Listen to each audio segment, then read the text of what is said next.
السلام علیکم ورحمۃ اللہ وبرکاتہ۔ میری بہن نے مجھے ایک سوال بھیجا تھا جس کے دو حصے ہیں کہ اکیلی عورت کا گھر سے باہر نکلنا اور قبرستان یا مزارات پر جانا کیسا ہے، اور اگر یہ ممنوع ہے تو پھر عورت کا اسکول میں نوکری کرنا یا کسی بھی دفتر آفس وغیرہ میں جا کے نوکری کرنا، ملازمت کرنا کیسا ہے۔ سوال کے دو حصے ہیں اور دونوں کے دو الگ الگ جوابات ہیں اور دونوں کے اندر دو مختلف کنڈیشنز پائی جاتی ہیں۔ پہلی چیز یہ ہے کہ اسلام نے عورت کو گھر سے باہر نکلنے سے منع نہیں کیا۔ عورت ایک انسان ہی ہے، لیکن ہم لوگوں نے اس کو کچھ دوسرے طریقے سے ٹریٹ کر لیا ہے۔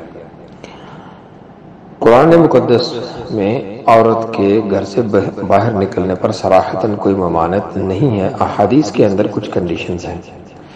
جیسے کہ ایک حدیث میں آتا ہے، سیدنا عبداللہ بن مسعود رضی اللہ تعالیٰ عنہ فرماتے ہیں، نبی کریم علیہ السلام نے فرمایا، عورت چھپانے کی چیز ہے، جب وہ گھر سے باہر نکلتی ہے تو شیطان اس کی ٹانگ جانگ میں لگ جاتا ہے، اس لیے عام حالات میں بلا ضرورت عورت کو گھر سے باہر نہیں نکلنا چاہیے۔ یہی وجہ ہے کہ حفاظت کے لیے اللہ نے عورت کے لیے ایک محرم رکھا ہے۔ اب جن کے محرم نہیں ہے، خدا نخواستہ کوئی وجہ ہے، کوئی مجبوری ہے، کوئی فوت ہو گیا یا کسی کا بھائی ہے ہی نہیں ہے، کسی کا باپ نہیں ہے، کوئی بیوہ ہے، تو ایک ایکسیپشنل سچویشن ہے، اور جب ایکسیپشنل سچویشن ہو اور جب اس طرح کی کنڈیشنز بن جائیں تو اس میں اسلام ایگزامپشن بھی دیتا ہے۔ اسلام تو ایسا دین ہے کہ خدا نخواستہ کوئی بھوکا ہو انسان اور اس کے پاس کھانے کو کچھ بھی دستیاب نہ ہو تو اس کے قریب شراب پڑی ہو تو وہ شراب پی کے اپنا گلا جو ہے وہ اپنے گلے کی پیاس کو ختم کر سکتا ہے، گلے کو تر کر سکتا ہے، لیکن اضطراری کیفیات میں۔ اب کچھ لوگوں نے اس کو اپنی انا کا مسئلہ بنا لیا ہے، جبکہ ایسا نہیں ہے۔ نبی کریم علیہ السلام کی شریعت کے اندر عورت کو قبرستان جانے کی اجازت نہیں ہے۔ ہاں، خدا نخواستہ کوئی بیوہ ہے تو اپنے شوہر کے یا اپنے باپ کی قبر پہ جائے، اپنی اولاد کی قبر پہ جائے، بھائیوں کی قبروں پہ جائے، وہ ایک الگ معاملہ ہے۔ عورت کو جانے سے منع اس لیے کیا گیا ہے، اس میں ممانعت نہیں ہے، خدا نخواستہ یہ نہیں کہ عورت جو ہے وہ نچلے درجے کی ہے، عورت چھوت ہے، ایسا نہیں ہے معاذ اللہ۔ مقصد یہ ہے کہ عورت کا دل نرم ہوتا ہے، اس کی آنکھ میں آنسو جلدی آتا ہے، اس کی زبان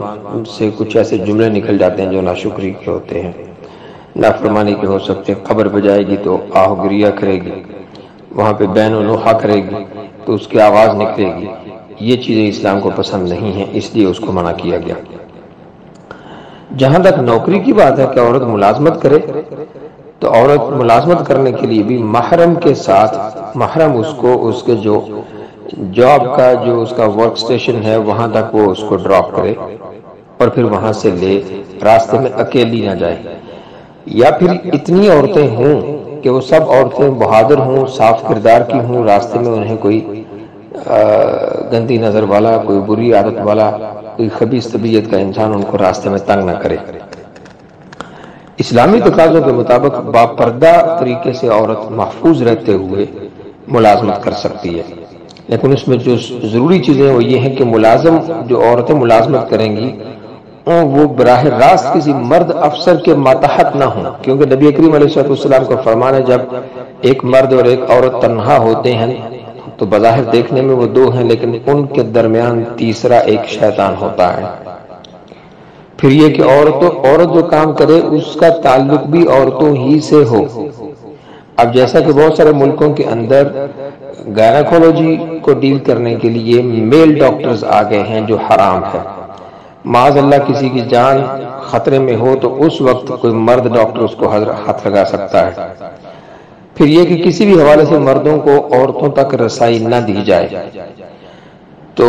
اگر تو اس طرح کی کوئی سیف پلیس ہے تو وہاں پہ عورت جا سکتی ہے، نوکری کر سکتی ہے۔ اگر اس طرح کی سیف جگہ نہیں ہے جہاں عورت نے مرد کو تنہائی میں ملنا ہے اور اس کے لین دین کے معاملات ہوں اور اس کے پروفیشنل ایشوز جو ہیں جو بھی اس کے کام سے متعلقہ ہیں وہاں براہ راست مردوں کی انوالومنٹ ہوگی، تو عورت کو تنہائی میں انہیں ملنا پڑے تو ایسی نوکری کرنا اس کے لیے ناجائز ہے۔ واللہ تعالی ورسولہ اعلم۔